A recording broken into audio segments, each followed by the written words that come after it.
All right, welcome back. Another episode of Dropkick Basement, your favorite pro wrestling history podcast. I am Mike Madden, and joining me on the other end, Tommy Schultz. Tom, we're back for another episode. How you be? I'm doing good. We're coming out of the busiest season of the wrestling year. That's true. And we're gonna get into some guys who may not have been on that big show. Yeah, we are recording this just before WrestleMania, but we don't want any spoilers from anyone. So if anybody knows the booking plans, please don't over the next session. Don't DM us and let us know. But we hope everybody enjoyed Mania. We talked a lot about that Hall of Fame. Yes. And I hope the Hall of Fame ceremony goes well. I think it's starting at like 1 o'clock in the morning, our local time that night on Peacock Network. Lovely. So strap in. Vegas, you get your share of that. So, yes, our topic, this was one of your topics that you brought to the table. Yes.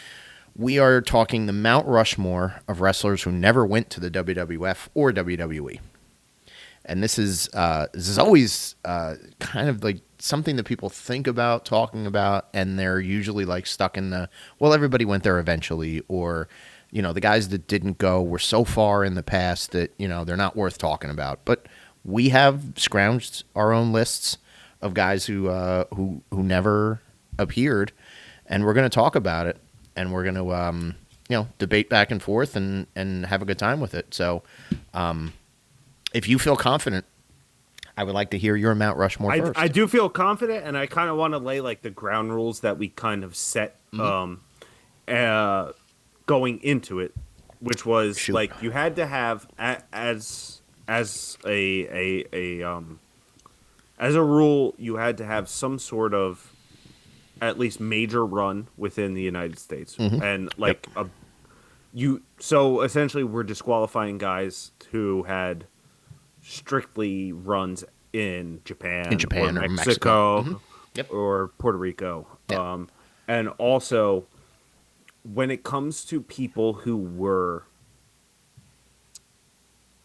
technically signed by WWE Yes. in the old developmental territories, I kind of said, let's if it's in like the NXT era, obviously we're not going to count them. Right. Yeah. But in the old, like when we're talking about like Heartland or Deep South or something, those, even if you may have been under a technical contract, but you never appeared on WWE television in any sense of the word. Right. So right. I would consider those people not WWE guys. Yeah, and I think you could even stretch it back if you wanted to, back to OVW, although I think a lot of those guys, when OVW was developmental, they made at least some appearance, in WWE. So a lot of them were, or they had returned from being there in the past, and they were coming back through OVW. So it was mainly like, I would say like the NXT era of developmental is where we're starting the disqualification. That's right. Okay. Of that. That makes a lot of sense. Everybody else is fair game. And Stupendous. so I know that you and I are going to have different lists because I have an old man brain. Well, not only that, but like I have I don't know. I have an affinity for the independent scene. Of course. Yeah.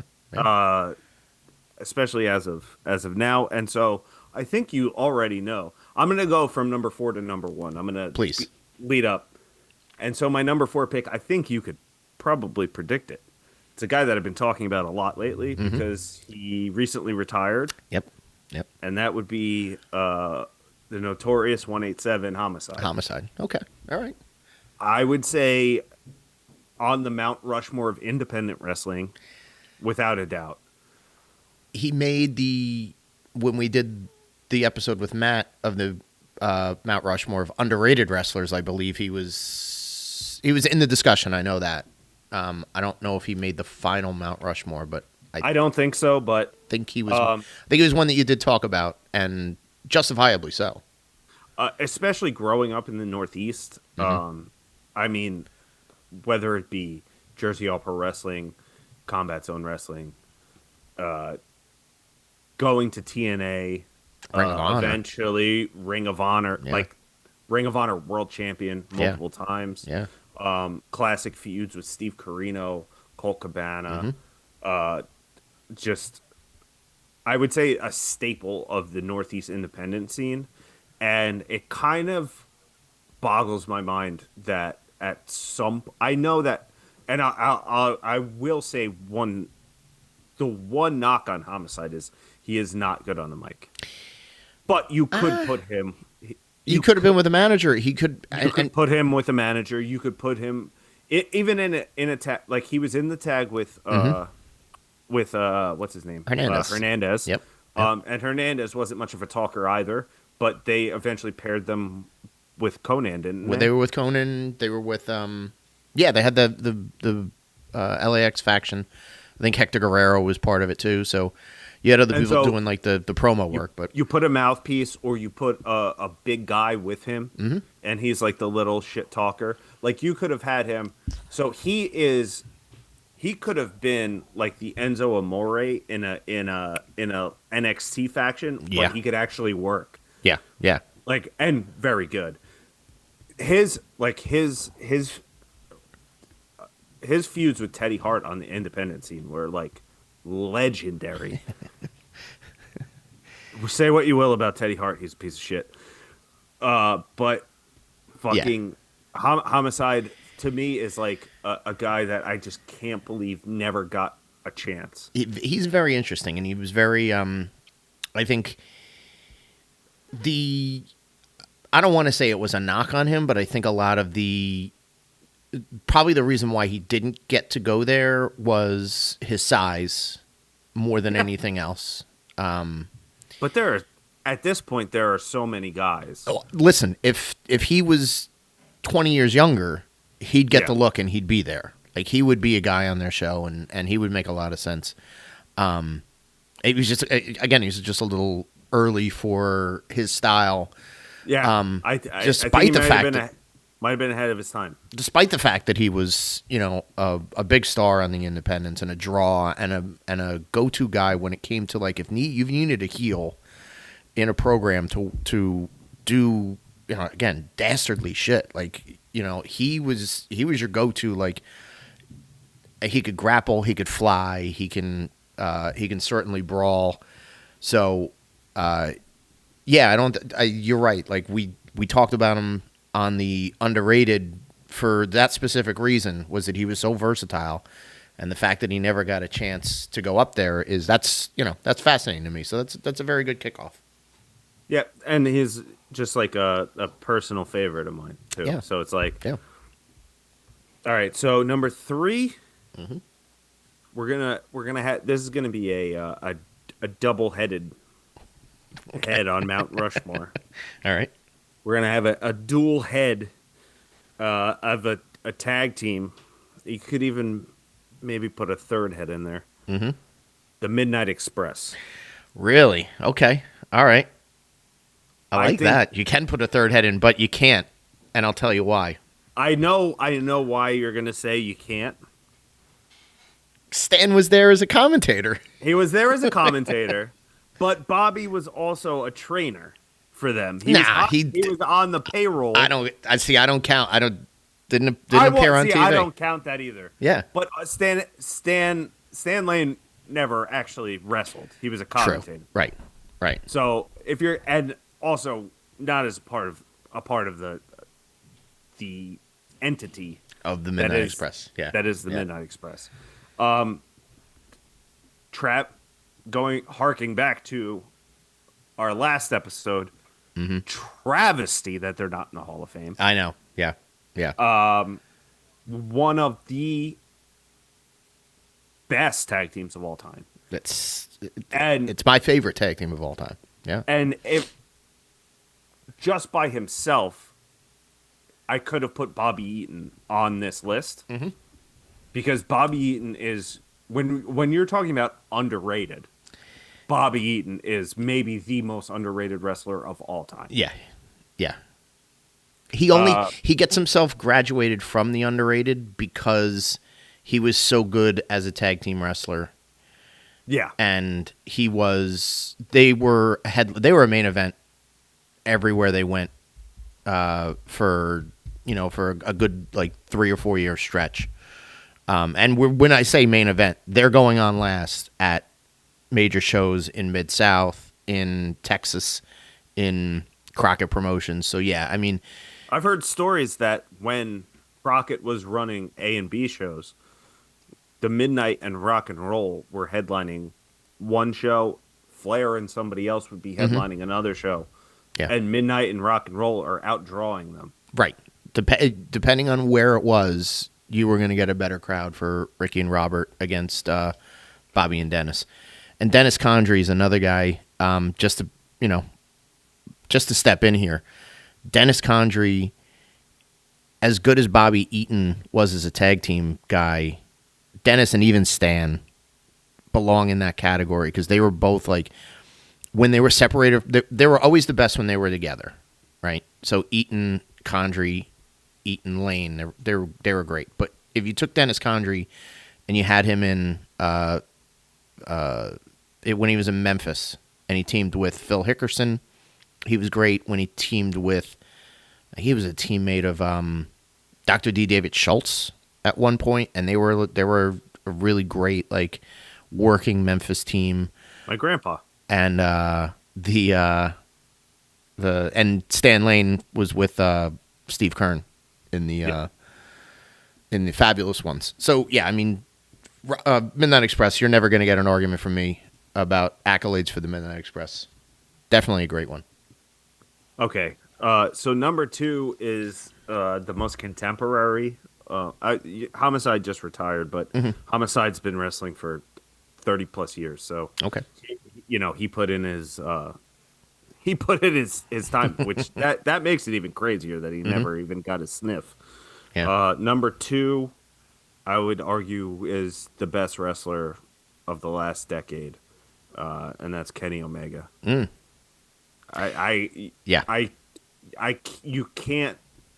You can't make this list without Kenny Omega on it. Definitely, and Kenny was in the developmental. He was in the developmental for a short period of time. Yeah, like less than a year, and he hated it. Yeah. Hated it. Requested. He was in Deep South, which was like not even the A tier developmental system at that time, and he requested to be released. Because he said he's like, I'm not good enough to be here. Yeah, and also he hated Bill DeMott, who everyone hates Bill DeMott. Yeah. But he's got a great story though about when he was in Deep South and that was or maybe it was at Harley's camp because he trained under Harley for a little while and Harley pulled a gun on him.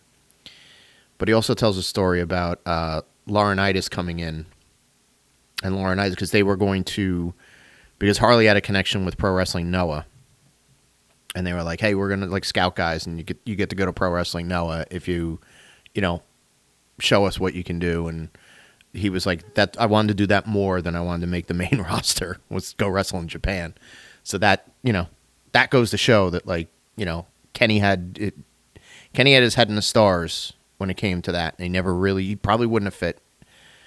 No. In his style would never 2009 or 2008 whenever he was in developmental. So I mean, if you want to talk about ahead of his time, Kenny Omega invented the indie style in 2008.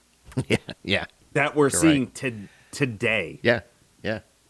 Kenny Omega invented the New Japan style that everyone in AEW is now using. That's today. The AEW main event style. Yeah. Kenny is not only one of the best modern wrestlers, but one of the best ever. All time. Yeah. And yeah, he's great. You're always going to get the detractors that say he couldn't make the big time. But that's of his own volition. It's Yeah, not. It's of not course. something that he couldn't do. You think that if his contract came up nowadays, they wouldn't sign him in a second and Oh, give him a yeah. multi-million-dollar contract. And tell him he can headline Do it. Yeah, the first night of a 2-for-1 pay-per-view. yeah. But he is genuinely, he has put on some of the most unbelievable performances I've ever seen. Yeah. Yeah. A guy that went to Japan, wrestled an 8-year-old girl, Right. and made it entertaining. Yeah. Yeah. A guy that, and then came to the United States and headlined every indie show until he became the face of New Japan, and then helped create the competitor Yeah. to WWE. Now he's one of the best of all time. Yeah. Trailblazer. Trailblazer, Love it. Innovator. Can't say enough about Kenny Omega. All right. And then my number one, it is an international wrestler, but made his mark in the United States, and it's arguably the best Japanese wrestler of all time, and that's the Great Muta. Great Muta. Yeah. Uh, He's the fact that he never even came close to wrestling in the WWE is insane. right. To me. You shake your head that nobody was like, and I think a lot of it had to do with working agreements and his loyalty, that he always knew he was going to go back to New Japan and wrestle for them. He came up in their dojo. He was one of the Three Musketeers. He goes on excursion, and what's weird about, like, think about the places that he touched down in before he even went to the NWA and WCW. He's in Florida. Yep. As the White Ninja, although he was all dressed in black. He was the Black Ninja in Texas for a very small period of time, then made his way over to Crockett at the very end of Crockett. Like Crockett they had sold it to Turner, so it's a transition.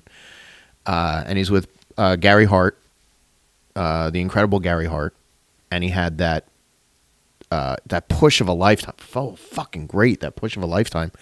But yeah, I mean, an endearing character. He could have fit into WWF Easily. a million different ways. Like, imagine, just fantasize about the Great Muta and his angel body dropping into 1995 or 1996 WWF. Instead of Hakushi. Alongside Hakushi. I don't care. Like, make them a team and then split them apart. Yeah. If you, I would say that the Muta is more apt to the WWF style or the WWF look. I mean, you just picture the Hasbro action figure of the Great Muta. With the big dragon. Yeah. With the big dragon. Yeah. That comes off. I mean, like, he could have been like the Rey Mysterio before Rey Mysterio. True. Yeah. When it comes to merchandise sellers. Yeah. Because you could sell the face paint as a mask. Yeah. Sell a face paint kit. Fuck that. I mean, dude, there's so much they could have done with him. And not only that, unbelievably great in the ring. Yeah. So good. And the craziest part is that when he's having his retirement match, WWE sends Nakamura over there to wrestle him. Yeah, I know. Yeah. Because they're like, the mood is, but they never thought to bring him over. Yeah. It's even in like they wound up bringing Liger over eventually to like do an NXT show. Yeah. Like to not do that with Muta. Do a one-time thing. Muta and Nakamura on like a takeover. It's crazy. I think the knees was an issue, and I think his. Of course. Yeah. I mean, like physical.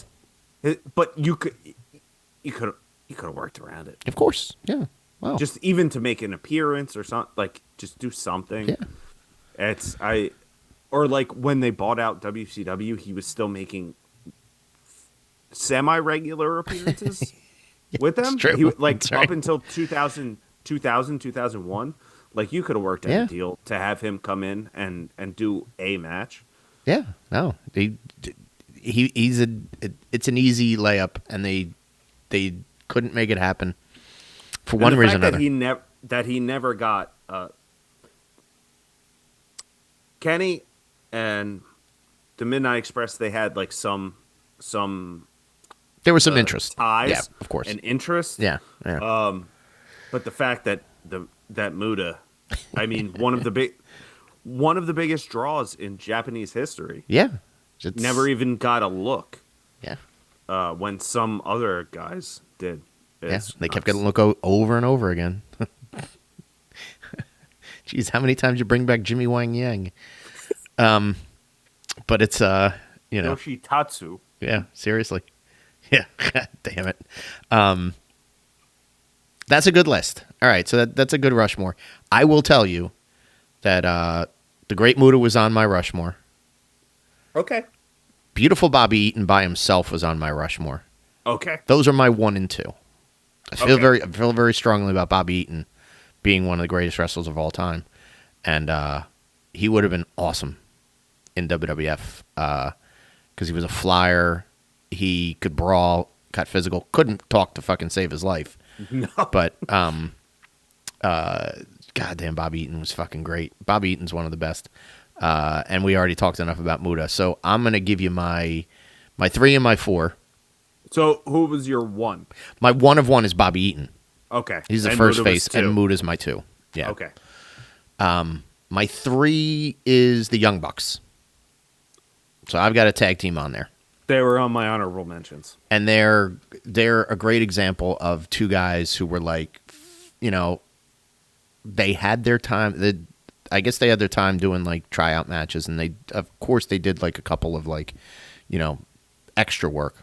Everybody does extra work. I'm not counting that as No, being, of course because you not. weren't contracted. But when they did get contracts before they started AEW, they started with TNA, and they had such a miserable experience after the first 3 months of being there and having a great time, and it really broke down on them that they were like, well, we're going to make a name for ourselves on the indies, and we're going to do Ring of Honor. We're going to make that a priority. We're going to go to Japan. We're going to make ourselves big in Japan. And they basically, they were a do-it-yourself entity for a long time.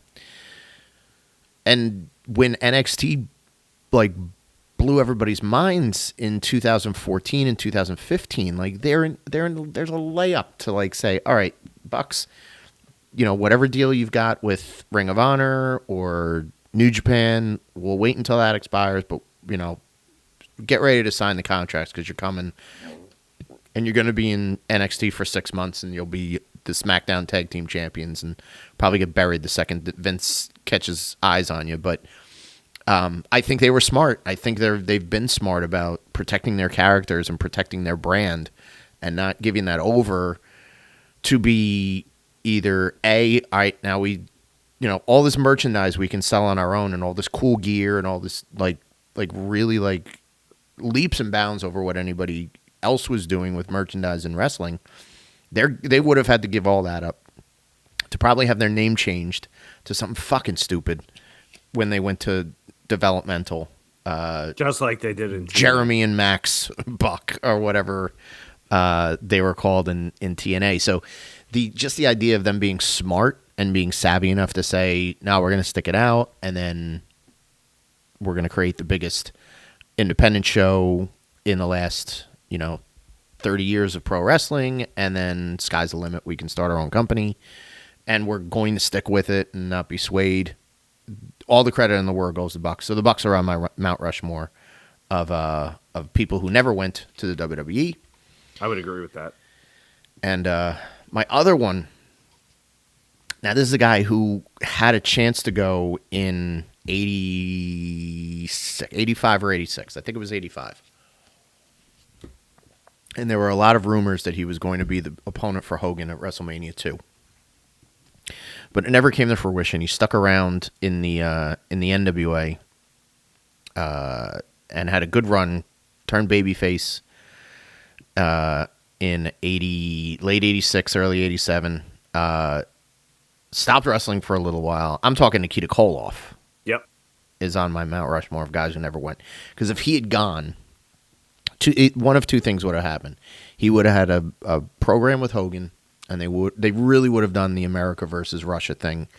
Instead of Bundy, it would have been Hogan and Nikita in the cage. Would have been much better. And Hogan and Nikita in the cage probably would have been better. Yeah, because, Bundy sucks. I love Bundy as a character. Bundy was fucking tough to move in the ring. And he was a good Hogan opponent to a certain extent, but that WrestleMania match was just dull.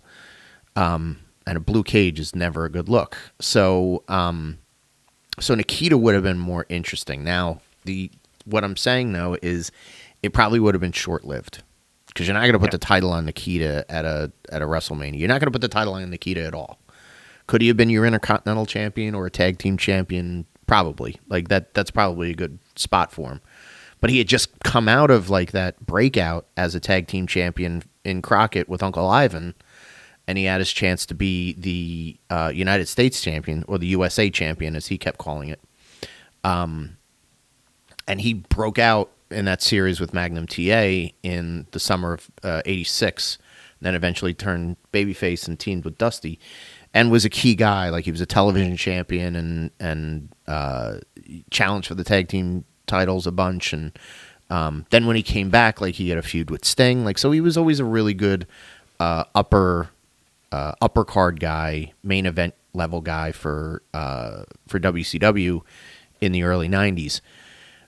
Probably could have had a good run in WWF, I think, or it would have turned into this is Nikolai's new partner, and then you're lugging fucking Big Nick around, and you're the workhorse in a tag team with Nikolai, or you're teaming up with the Iron Sheik, or you're doing six mans and they're like a foreign guy faction.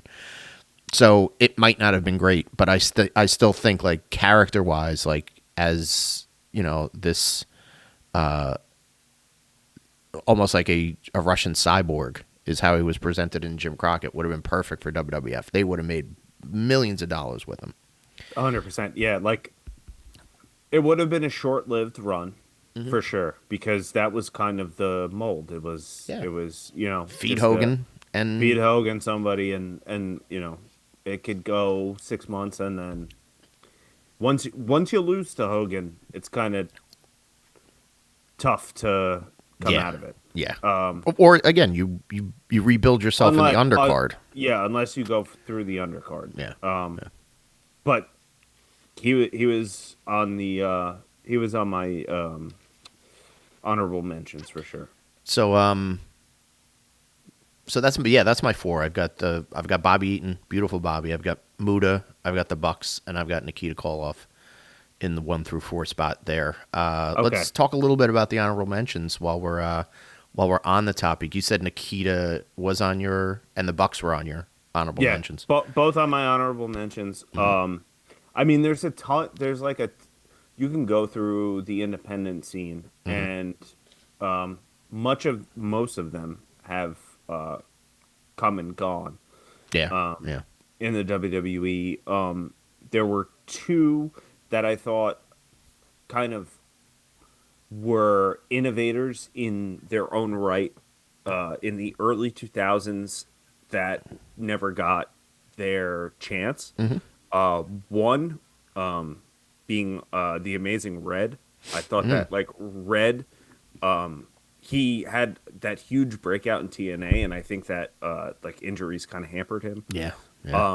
Because he was, again, like a guy like Homicide on the Northeast, he was so electric on the absolutely the yeah. And then once TNA hit that X division, Red was the face of the X division. He was perfect when it started. Mm-hmm. Don West's favorite wrestler, but even before like AJ and all of them, like Red was the guy, and he got hurt, and then he just never kind of like came back from it. He would have been great if when they brought in Rey Mysterio. When they did the Cruiserweight Open kind of deal. Oh, you're thinking like in 2016. Like okay. No, like the Cruiserweight when they did the Cruiserweight Open at WrestleMania 20, like he would have been okay, sure. like a good like surprise Yeah. like guy Yeah. to bring in. But I think he would have fit in that, like in that particular time frame. You're talking like 2003 to like 2003, 2004. Yeah, Yeah. when they were showing it on SmackDown, it was part of And, the like, program on SmackDown, and you had guys like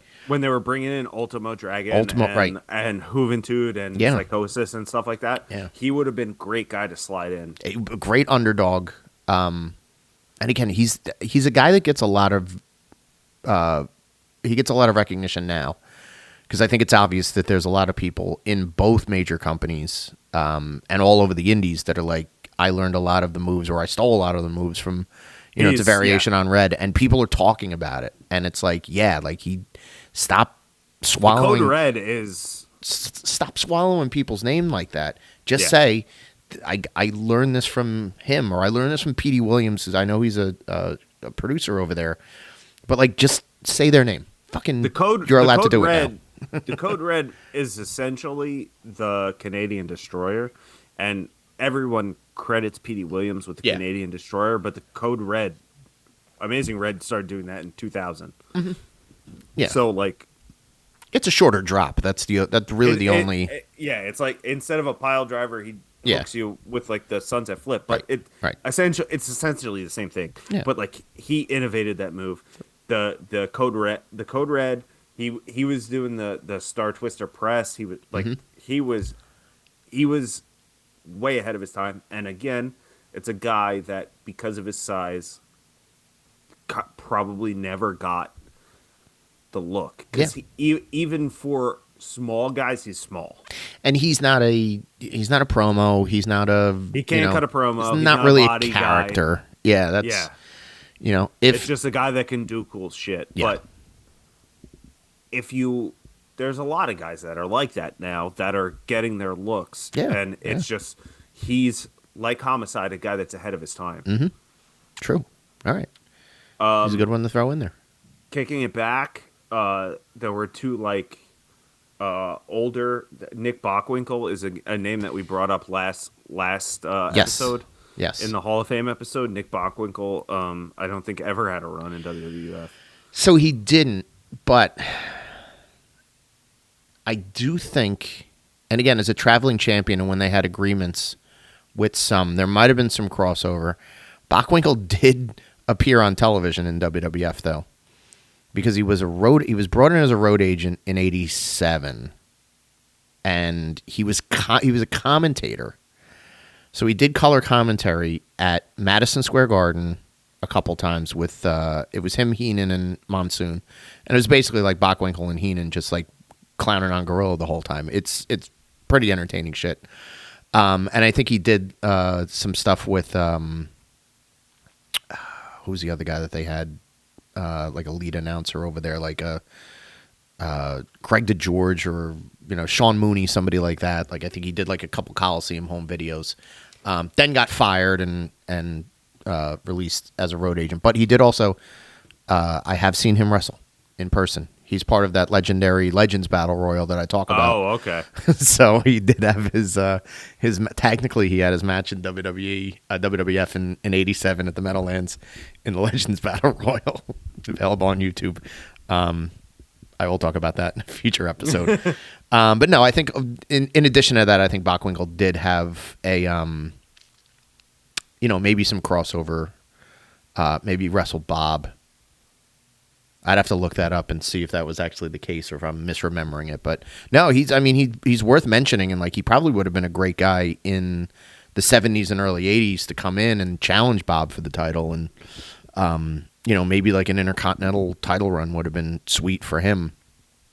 But I think he just the idea of like he was a trusted Vern.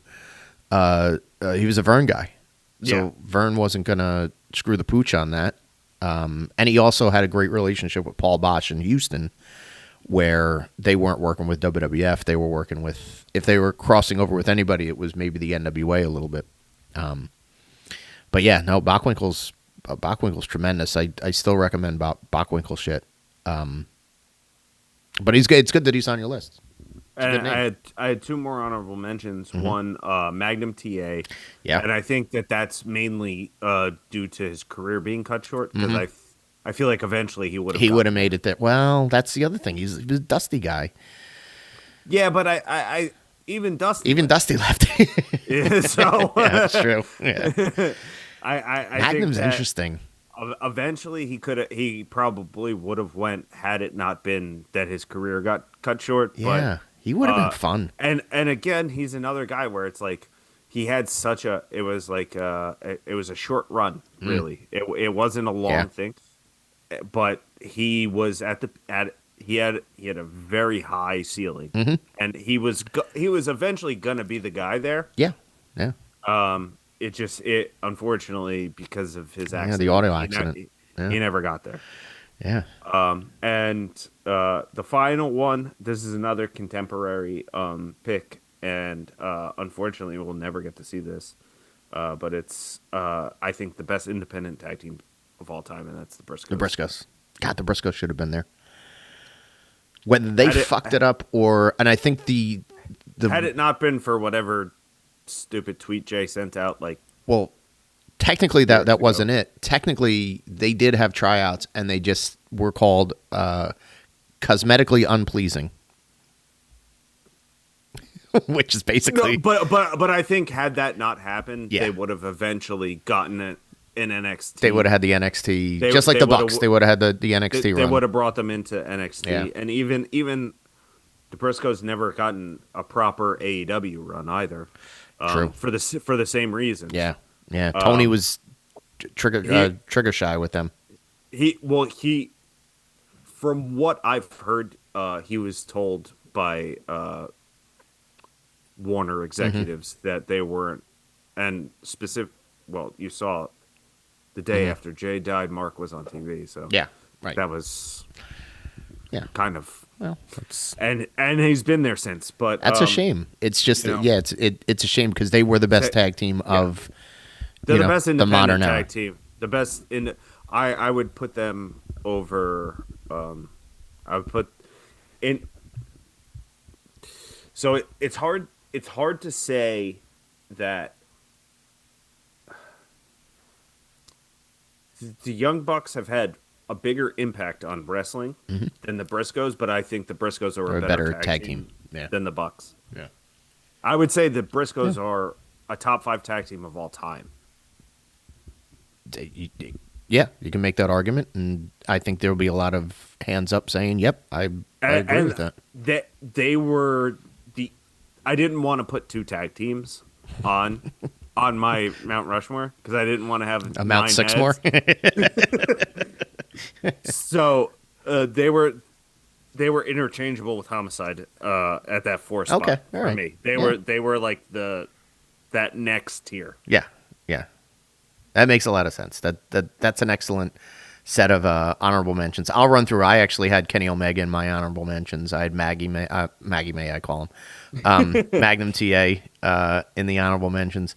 A couple other guys that I thought of. Kevin Von Erich never had a run there. Okay. And I think he might have had one match at the Garden in the late 70s. I know Kerry did, and I know David had them. I think they had them separately. So I think David might have been the first one at the Garden in the late 70s, and I think Kerry had it in 80. And they were just one shots. I looked at cage match. I didn't see anything with Kevin. I think Kevin would have been like, if you're going to bring the Von Erichs in, and Vince wanted them. He wanted them in 83, and he made an overture to Fritz and said, like, I'll buy your territory. I want your sons in my company because I see a lot of potential in them. And Fritz stood his ground and said, no, these are my boys. This is my company. Go fuck yourself. You're not taking them. But they would have been a fun tag team in the WWF. I think whether it's whether it's all 3 of them, whether it was after Dave passed away and it was just Kevin and Kerry at any point. I think he did. He was on a rumored list in 1990 because they really wanted to keep. They love Kerry, but Kerry was a fuck up, and Kerry had a bad drug problem. And I think at one point they were like, "Well, World Class is dead. They got bought out by the USWA. Why don't we see if Kevin wants to sign and bring Kevin in?" And I think he was just like, "I'm done with wrestling, and I just want to sit at home." That's a good impression. Thank you. Gosh, I just my heart wasn't in it anymore. So Kevin basically was like, "Nope, not interested in the road."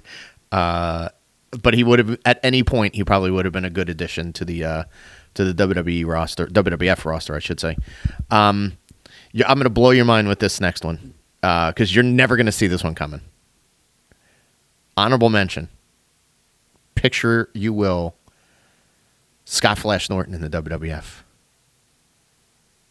Right? Let's bring him in. That never happened. Bring him in the 90s. It's when but when he goes to WCW, he should have gone to the WWF. He would have been the only problem great. with that. The only problem with that, yeah, is he would have been Mantar.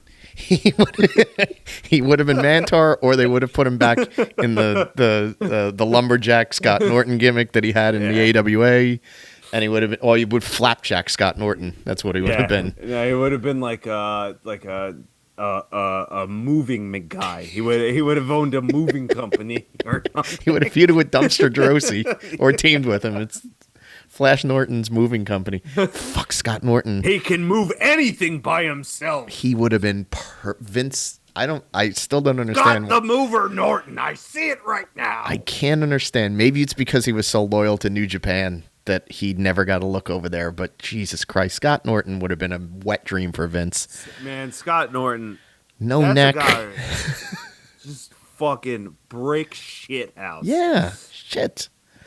I would have loved to see him over there. Alas, just beating the shit out of Aldo Montoya. Never came to fruition. Eddie Kingston's the only other guy that I wrote down. That's my guy. If Eddie Kingston was born, that's my guy.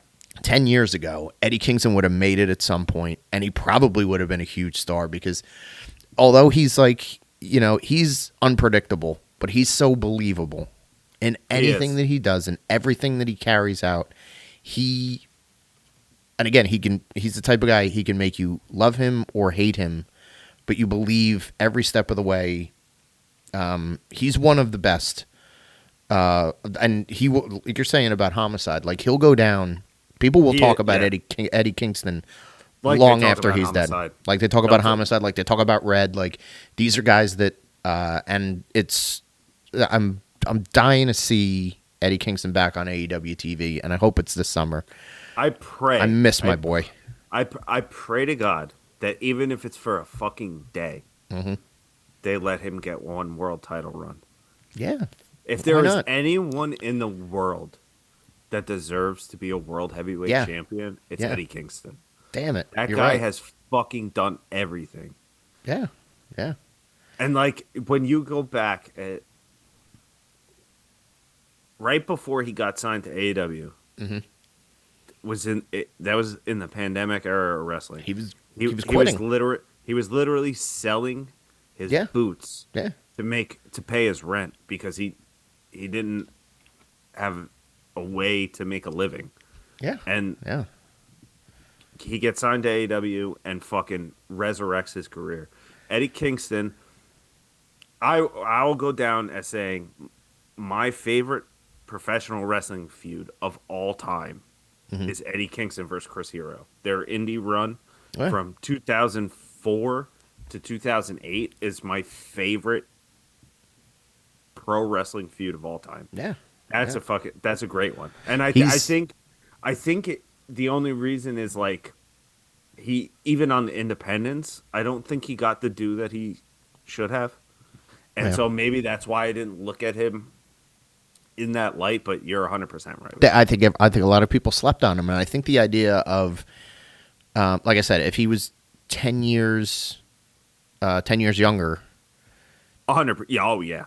You could have said like, all right, well, we want to harness this energy that he has, and again, he's got a unique energy, where it's, and again, just a snap of a finger, you have the best heel in the business, and you have the most beloved babyface in the business, and his in-ring style does not change.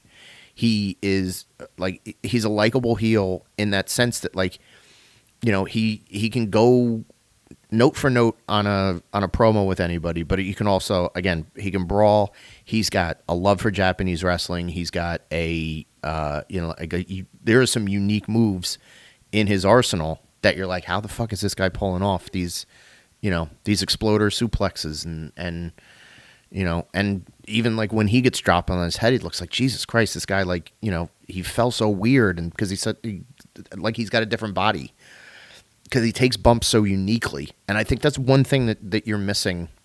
This might sound like a tangent, but this is one thing that you're missing in pro wrestling these days, is that you don't have enough guys that take bumps uniquely. Where if you look at the guys from the 80s, the 70s especially, everybody took bumps differently. So like if I'm looking at somebody like selling a punch, there's a million ways to sell a punch. Nowadays, everybody sells a punch the same way. Yep. Eddie Kingston's a throwback in the sense that he sells a punch like he's getting into a bar fight. So he can get wobbly, or he could no sell it, and again, it's all on his whims, and it's all based on the character he's playing in that match.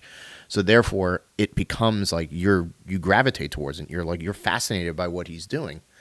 And I think it's just because, like you and I, he loves pro wrestling. Yeah, absolutely. And he wants to pay homage to. That's a big thing for him. Everything that he loves. Yeah. about the business. That's what's great about him. So that, yeah, I mean, although he doesn't make the Rushmore, he's in the conversation. I would put him on there. You're gonna add another. You're gonna do a head. This is a Matt Geiger Mount Rushmore. Five guy. This is gonna be like a gargoyle. What do they call what? Hydra? What is that? Yes. Godzilla? Hydra. There's just gonna be 10 heads. 10 heads. We're redefining. This is. Suck it, Dave Meltzer. We're redefining. You can do your match systems, your match ratings a million different ways. If you could give 19 stars to... We're putting 5 faces on Rushmore. There we go. He's on the bottom of the mountain, but he's there. All right, good topic. Nice, nice little, trip down memory lane and talk about some guys that deserve to be talked about and gave us some good insight into... maybe a world where these guys made it to WWF, or WWE. And now I've given you something to think about, is that Scott Norton run, that imaginary Scott Norton run in 95-96 WWE. Right. Scott Norton versus Ahmed Johnson. Poor Scott Norton would be in the hospital after that, but sitting next to him in the hospital would probably be Ahmed Johnson. It's Rocky and Apollo Creed from the beginning of Rocky 2. There ain't gonna be a rematch. Are they gonna put the Farouk headdress on Scott Norton? Oh man, no, they can't do that. Scott Assad? Oh, yeah. Good callback. Don't forget the Farouks. He had a last name. It was Farouk Assad when he started. And then they were like, nope, that's stupid. All right.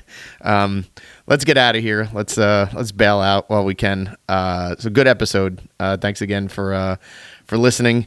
And we will see you guys at the matches.